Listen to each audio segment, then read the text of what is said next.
our motto, let learning be a joy and teaching a pleasure. Here we are with a remote teaching and learning process to bridge the gap. Happy learning, students. नमस्कार विद्यार्थी मित्रांनो, इयत्ता 7वी विषय मराठी, शिक्षिका सौ विद्या वजे, पाठ 10, पंडिता रमाबाई, लेखिका डॉक्टर अनुपमा उजगरे. प्रथम आपण लेखिकेचा परिचय करून घेऊया, त्याचप्रमाणे पाठाचाही परिचय करून घेऊया. डॉक्टर अनुपमा उजगरे यांचा जन्म 1949 साली झाला.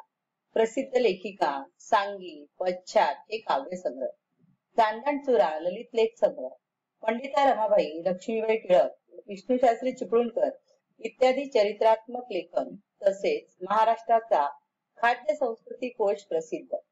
स्वतःचे संघर्षमय आयुष्य जगत असताना इतर स्त्रियांच्या आयुष्यात नंदनवन फुलवणाऱ्या पंडिता रमाबाईचे प्रेरणादायी वर्णन लेखिकेने प्रस्तुत पाठातून केले आहे. पाठाचा परिचय. पंडिता रमाबाई या थोर समाजसेविका होत्या. त्यांनी स्त्रियांच्या उत्थापनासाठी केलेल्या सखोल कार्याची माहिती या पाठात दिली आहे. भारतात होऊन गेलेल्या थोर व्यक्तिमत्वाचा आदर्श नवीन तरुण पिढीपुढे ठेवणे हे मूल्य या पाठाद्वारे मांडले आहे. तसेच विद्यार्थ्यांमध्ये समाजसेवा करण्याची मानसिकता दृढ करावी ही शिकवण देण्यात आली आहे. आता आपण या पाठाचे वाचन करून एकेका ओळीचे स्पष्टीकरण करूया आणि हा पाठ समजून घेऊया. कोलकाता शहरात देशभक्त आनंद मोहन यांनी स्त्रियांसाठीची खास सभा बोलावली होती. ती भारतातील स्त्रियांची पहिली सभा होती. कोलकाता म्हणजे बंगाल राज्याच्या राजधानीचे ठिकाण, capital city of the state of Bengal.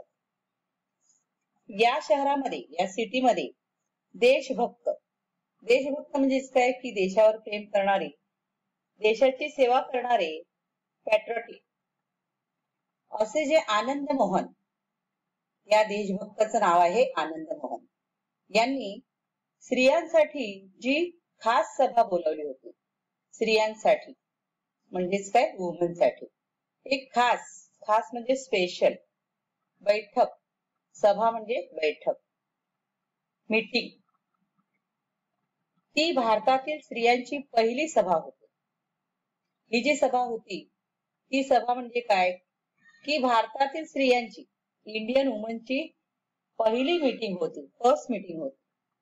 हे त्या बैठकीचं म्हणजे खासियत होती, स्पेशालिस्ट होती. पंडिता रमाबाईंना त्यावेळी बंगाली भाषा येत नव्हती. पंडिता रमाबाई यांना बंगाली भाषा येत नव्हती. पंडिता रमाबाई कोण, तर एक समाजसेविका. बंगाली भाषा म्हणजे बंगालमध्ये बोलली जाणारी भाषा, भारतीय भाषांपैकीच एक लँग्वेज, बेंगॉली लँग्वेज. ही भाषा पंडिता रमाबाईंना येत नव्हती आणि म्हणून त्यांनी मायबोलीसारखा सराव असलेल्या संस्कृत भाषेतून भाषण केले. मायबोली म्हणजेच काय, तर मदर टंग. त्यांची मायबोली म्हणजेच मदर टंग काही संस्कृत नव्हती पंडिता रमाबाईंची, पण संस्कृत त्यांना एवढं सोपं वाटत होतं की एवढी त्यांची प्रॅक्टिस होती, सराव म्हणजे प्रॅक्टिस, की त्यांना संस्कृत मधून भाषण करणं सोपं वाटत होतं आणि म्हणूनच त्यांनी संस्कृत भाषेतून भाषण केलं. भाषण म्हणजेच काय, स्पीच दिला. बंगालीतून त्यांचा अनुवाद त्यावेळी करण्यात आला. आता तिथल्या लोकांसाठी ती सभा होती.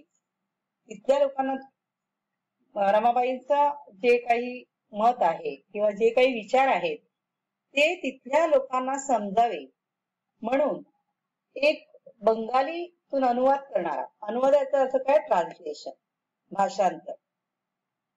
संस्कृतचं भाषांतर जे आहे ते बंगालीतून करणारा तिथे म्हणजे त्याची व्यवस्था सुद्धा करण्यात आली होती. स्त्रियांची पहिली सभा, पहिली स्त्री वक्ता आणि सादर करण्यात आलेला पहिलाच मौखिक अनुवाद. मौखिक याचा अर्थ ओरल, आपण उच्चारलेले बोल, शब्द, उच्चारलेल्या बोलाचं अनुवाद करणं, ट्रान्सलेशन करणं सोपं नाहीये, पण त्यावेळी ते झालं आणि म्हणून या सभेचं ते एक वैशिष्ट्य होतं. या सभेची 3 वैशिष्ट्ये कोणती होती, तर स्त्रियांची पहिली सभा होती. त्या काळामध्ये स्त्रियांसाठी पहिली सभा जी आहे, मीटिंग आहे, ती मीटिंग होती. त्याचप्रमाणे त्या स्त्री सभेमध्ये स्त्रीची मीटिंग घेण्यासाठी जी मीटिंग घेणारी जी होती ना, ती सुद्धा स्त्री होती. वक्ता म्हणजे बोलणारी. आणि सादर करण्यात आलेला पहिलाच मौखिक अनुवाद. एवढंच नाही तर त्या ठिकाणी जे काही म्हणजे अनुवाद जो झाला, ट्रान्सलेशन जे झालं, ते सुद्धा पहिल्यांदाच झालं. अशा प्रकारे या सभेची ती 3 वैशिष्ट्ये होती. स्त्रीला शिक्षणापासून वंचित ठेवले जात असताना एक परप्रांतातील परभाषक स्त्री महाभारतकालीन संदर्भ देऊन स्त्रियांच्या सभेत प्रबोधन करते, ही घटना फारच आगळीवेगळी होती. स्त्रीला शिक्षणापासून काय करत होते? वंचित केलं होतं. वंचित करणे म्हणजे काय? दूर ठेवणे. स्त्रियांनी शिक्षण करून काय उपयोग आहे? स्त्रीला लग्न करायचं आहे, चूल आणि मूल सांभाळायचं, अशा विचाराची माणसं त्या काळात होती. आणि असं असताना एक परप्रांतातील, परप्रांत याचा अर्थ दुसऱ्या प्रदेशातील, फॉरेन स्टेट, आणि अशा ठिकाणची जी परभाषक, भाषा पण दुसरी बोलणारी ही जी स्त्री आहे, ती काय करते? महाभारतकालीन संदर्भ देत आहे. महाभारत हे एक आर्ष महाकाव्य आहे. त्या काळातील ते विचार, reference from the Mahabharata period, Mahabharata काळातले ती संदर्भ देत होती, रेफरन्स देत होती आणि स्त्रियांमध्ये प्रबोधन करत होती. प्रबोधन करणे याचा अर्थ काय? की जागृत करणे, स्त्रियांना एलर्ट करणे. अशा प्रकारचं काम करणं किंवा काम होणं, ही घटना एक आगळीवेगळी होती. आई, वडील व बंधू यांच्या निधनानंतर एकटे जगणे किती कठीण आहे हे अनुभवल्यानंतर रमाबाईंनी विवाह करण्याचे ठरवले. अतिशय विद्वान वकील म्हणून ख्याती असलेल्या बिपिन बिहारी मेधावी यांच्याशी त्या रीतसर विवाहबद्ध झाल्या. त्यावेळी त्यांचे वय 22 वर्षाचे होते. म्हणजेच त्यावेळच्या रूढीच्या दृष्टीने फारच वाढलेले होते. रूढी म्हणजे काय? रूढी, परंपरा, चालीरीती, कस्टम. त्यांचं जे लग्न झालं ते वय खूप होतं. 22 वर्ष म्हणजे त्या काळातले जास्त होते. अशा प्रकारे या पंडिता रमाबाईंनी कशा प्रकारे त्या कोणत्या परिस्थितीने त्या विवाहबद्ध झाल्या, त्याचं वर्णन सुद्धा या पाठात आलेलं आहे. आता विवाहानंतर तिच्या जीवनामध्ये काय काय झालं ते आपण दुसऱ्या भागात पाहणार आहोत.